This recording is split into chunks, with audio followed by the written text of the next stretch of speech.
Oui et non.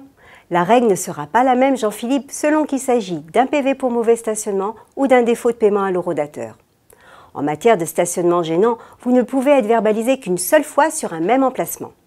Mais comme pour vous, Jean-Philippe, il arrive parfois que les automobilistes soient verbalisés à tort 2 voire 3 fois d'affilée.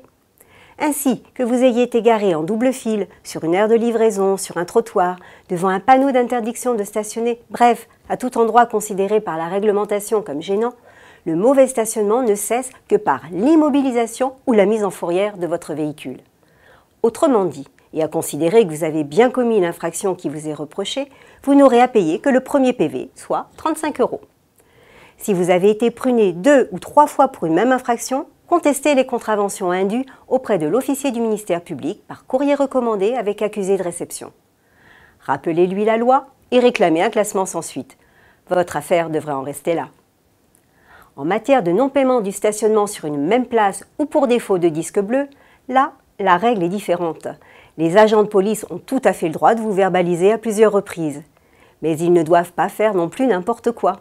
Entre les verbalisations, ils doivent respecter la durée maximale de stationnement fixée par arrêté municipal avant de vous aligner une seconde fois. S'ils vous collent une seconde amende au bout de 10 minutes par exemple, alors que la durée maximale est de 2 heures, le PV ici de 17 € serait contestable.